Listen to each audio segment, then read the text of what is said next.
Somewhere in a school textbook in Mâcon, a small city in eastern France about an hour north of Lyon, there is a cartoon drawn on the back pages by a 10-year-old boy.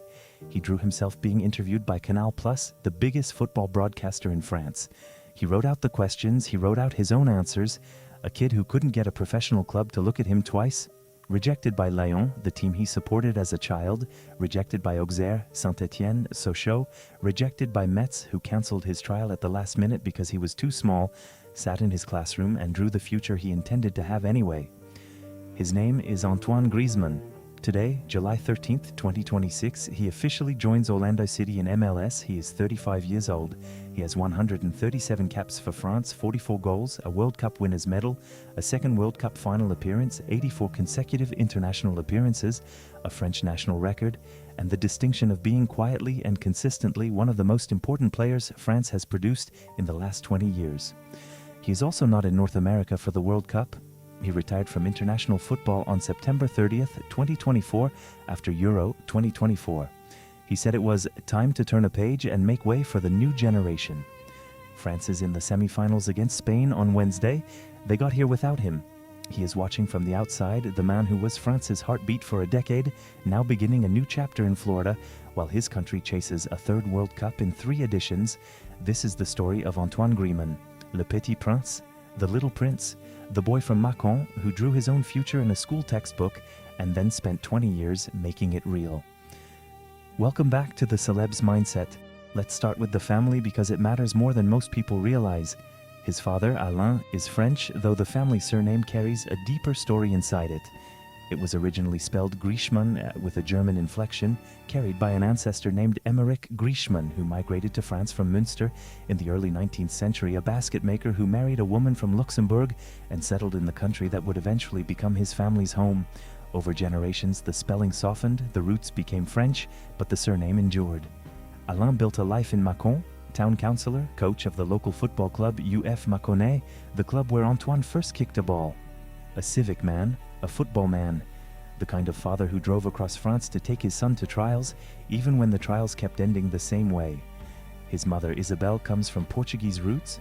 Her father, Amaro Lopes, Antoine's maternal grandfather, was a footballer himself, playing for Paços de Ferreira before emigrating to France in 1957, settling in Burgundy, building a life in construction. Amaro died in 1992, the year after Antoine was born. Antoine never knew him. He has never met the man whose love of football runs through his blood on his mother's side, the man whose name he gave his own son. Amaro Griezmann, born April 8, 2019, named for a grandfather his father never knew, a quiet act of remembrance stitched into a child's name. Antoine grew up between 2 European heritages in a quiet city with parents who believed in him long after everyone else had stopped looking. His grandmother on his mother's side spoke Portuguese at home. Spain felt familiar before he ever moved there because Portuguese, French, and Spanish are close enough that the ear learns to move between them.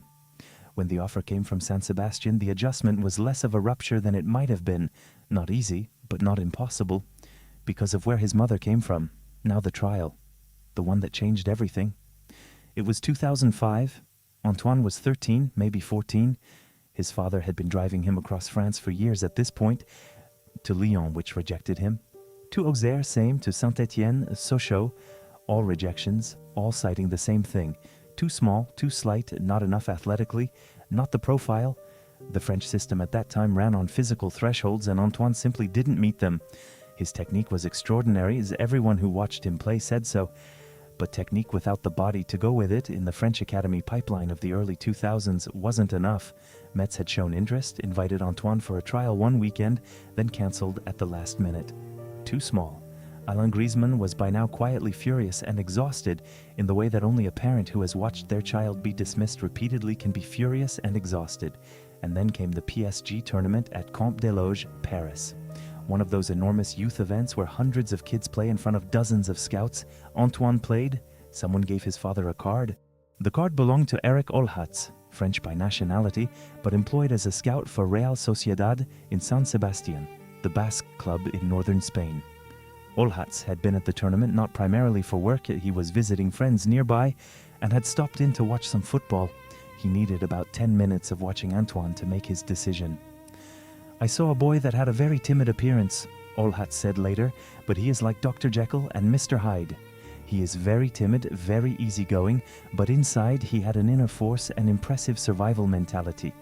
The first time I saw him, my attention was drawn to the technique he had, the fluidity of his technique. He was very short, but his technique was marvelous. Alain thought the card was a joke, another scout, another promise that would go nowhere. He had been here before.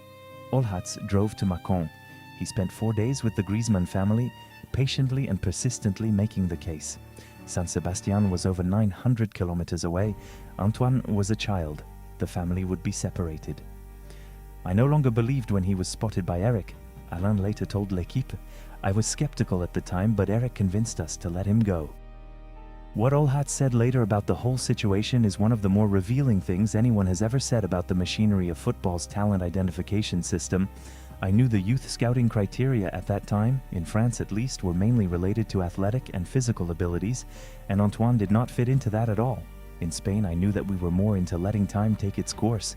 If I had worked for a club other than Real Sociedad, I don't think they would have taken Griezmann on their books. Think about what that means. Every French club that rejected Antoine Griezmann wasn't wrong about his physical profile, they were wrong about what mattered. The Spanish system, more patient, more technique-oriented, more willing to wait for a body to develop, gave him space to become the player the French system had already decided he couldn't be. Olhats didn't just scout Antoine Griezmann, he housed him. Antoine lived in Bayonne on the French side of the Basque border, an hour's drive from Real Sociedad's training ground in San Sebastian. He cried when he had to fly back from school holidays, missed home, missed his mother's tartiflettes, missed everything familiar. Olhats was there for those moments. I took care of him as a player, as a kid, as someone who needs affection and advice.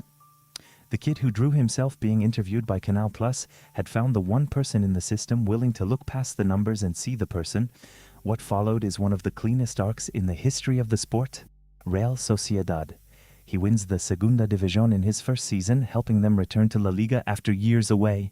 He scored the winning goal in the final game of the 2012-13 season to send Sociedad into the Champions League for the first time in a decade. He joins Atletico Madrid. Under Diego Simeone, he becomes one of the most dangerous forwards in the world.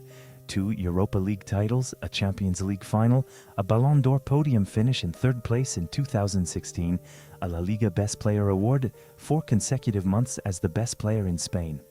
He eventually becomes Atletico's all-time leading scorer, surpassing legends from every era of the club's history. His 200th goal for Atletico came in 2025. His 100th assist came in May of this year, the foreign player with the most La Liga appearances in history, surpassing even Lionel Messi. The tattoo on his arm in Arabic reads, "Make your life a dream and a dream a reality." Antoine de Saint-Exupéry, the author of The Little Prince, Le Petit Prince, the nickname they gave him long before he was famous, which fit him not just because of his size, but because of something in the way he played, a certain lightness, a certain joy, a dancing quality that made the game look like it was meant to be fun. He celebrates goals by dancing. Full stops. The Hotline Bling celebration, the one that made him an internet meme for a year, based on Drake's music video. His 3 children, Mia, Amaro, Alba, were all born on April 8th in 3 different years. His wife, Erica Choperena, is Spanish, from San Sebastian, the city that gave him everything when France had nothing for him, and then France, because the France story is its own complete chapter. He made his senior debut in 2014. He arrived at that year's World Cup in Brazil, relatively unknown to casual global audiences. France lost to Germany in the quarterfinal, and he didn't score. But 2 years later, at Euro 2016, on home soil, he was the best player in the entire tournament. Golden Boot, player of the tournament, 6 goals in the competition, all while carrying France to a final. They eventually lost to Ronaldo's Portugal. He finished 3rd in the Ballon d'Or that year, behind Ronaldo and Messi. And then 2018, Russia, the World Cup, every game starting. 4 goals, 2 assists. The final against Croatia. His free kick deflected in by Mandzukic for the opener, a penalty he converted to make it 3-1, a man-of-the-match performance on football's biggest stage. France won 4-2. Antoine Griezmann lifted the World Cup. He cried on the pitch, turned to the cameras, not the composed, collected celebration of someone who always expected to be there. Something rawer than that. The boy from Mâcon, the one nobody wanted, holding the trophy. 4 years later in Qatar, he reinvented himself completely. no longer the striker at the tip of the attack, but a deeper, more creative force, setting up goals, linking play, doing the invisible work that made Mbappe's brilliance possible. He provided 5 assists across the Qatar final alone, the most of any player across the 2 most recent World Cup finals combined.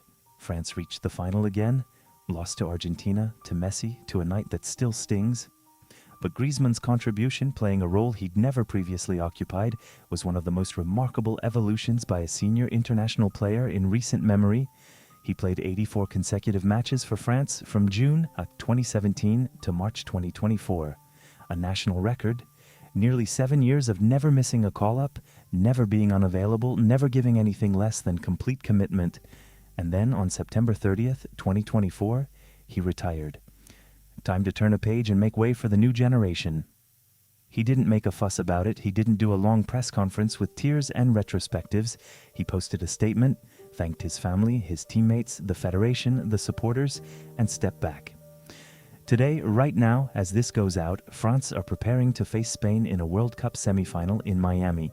Mbappé, Dembélé, Camavinga, Tchouaméni, a new generation that was partly shaped by watching Antoine Griezmann be the most reliable professional in French football for a decade. He isn't there.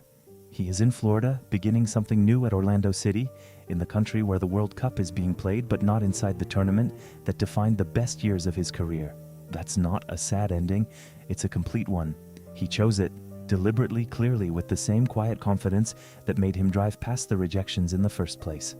He looked at the situation and decided the right thing was to let someone younger have what he had, the way Olhats once gave space to a skinny kid in Mâcon who nobody else wanted. Somewhere in a school in Mâcon, that cartoon is still in the back of a textbook. Antoine Griezmann interviewing himself, writing down the answers to questions nobody had asked him yet. A 10-year-old who couldn't get a club to return his father's calls, already writing the career he was going to have. He was right about all of it. Every single word. Was Griezmann's decision to retire at 33 and hand his place to a new generation, rather than chase one final World Cup at 35, the most quietly dignified exit by a major football star in modern history? Or does France miss him at this tournament more than they're willing to admit? Drop your take in the comments, subscribe to the Celebs Mindset. We tell the real stories, the ones worth telling.